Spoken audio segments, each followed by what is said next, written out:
Hello friends, welcome to my channel. இன்னைக்கு இந்த வீடியோல ஒரு சூப்பரான டிப்ஸ் தாங்க பார்க்க போறோம். வீடியோ ஸ்கிப் பண்ணாம பாருங்க, ரொம்பவே இன்ட்ரஸ்டிங்கா இருக்கும்.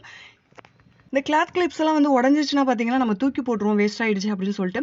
அது வேஸ்டா தூக்கி போட்றாம நம்ம திரும்பவும் ஃபிக்ஸ் பண்ணி எப்படி யூஸ் பண்றதுன்னு தான் பார்க்க போறோம். எனக்கு வந்து 2 கிளிப் உடைஞ்சிருச்சு. அத நான் வந்து இப்ப ஃபிக்ஸ் பண்ண போறேன். இப்ப எப்படி ஃபிக்ஸ் பண்றது அப்படிங்கறத தான் இந்த வீடியோ மேக் பண்ணியிருக்கேன். இப்ப பாத்தீங்கன்னா இந்த கிளிப்ல வந்து இந்த மாதிரி சின்னதா ஒரு ஹோல் கொடுத்திருப்பாங்க. ரெண்டு கிளிப்லயுமே வந்து கொடுத்திருப்பாங்க. அத வந்து நம்ம இப்ப ஃபிக்ஸ் பண்ணிக்க போறோம். ஃபர்ஸ்ட் வந்து இந்த மாதிரி ஃபிக்ஸ் பண்ணிட்டு ஃப்ரண்ட் சைடு கொஞ்சம் நல்லா அழுத்தி பிடிச்சுக்கணும். இப்போ பார்த்தீங்கன்னா 2 சைடும் ஃபிக்ஸ் பண்ணியாச்சு. ஃப்ரண்ட் சைடு வந்து நல்லா அழுத்தி பிடிச்சுக்கோங்க. இப்போ பேக் சைடு திருப்பிட்டோம்னா அந்த சைடுமே நம்மளுக்கு 2 ஹோல் கொடுத்துருப்பாங்க.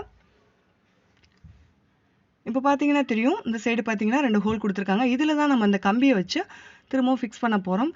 2 சைடுமே கரெக்டாக வச்சுட்டு ஒரு லாங் ப்ரெஸ் கொடுத்தீங்கன்னா உள்ளே அமுங்கிக்கும். நல்லா ப்ரெஸ் பண்ணி உள்ளே அமுக்கிடுங்க. இப்போ பார்த்தீங்கன்னா நம்மளுக்கு வந்து திரும்பவுமே சூப்பராக ரெடி ஆயிடுச்சு பாருங்க. நம்ம பழைய மாதிரியே கிளிப்பு வந்து சூப்பராக ரெடி பண்ணிட்டோம்.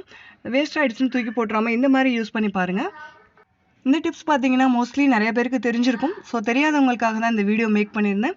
இந்த வீடியோ பிடிச்சிருந்தா லைக் பண்ணுங்க, ஷேர் பண்ணுங்க, கமெண்ட் பண்ணுங்க, மறக்காம சப்ஸ்கிரைப் பண்ணிக்கோங்க. கூடவே பெல் ஐக்கானை கிளிக் பண்ணி ஆல் அப்படிங்கிற பட்டனை செட் பண்ணிக்கோங்க. அப்பதான் நம்ம போடுற ஒவ்வொரு வீடியோவும் உங்களுக்கு நோட்டிஃபிகேஷனாக வந்து சேரும். தேங்க்யூ.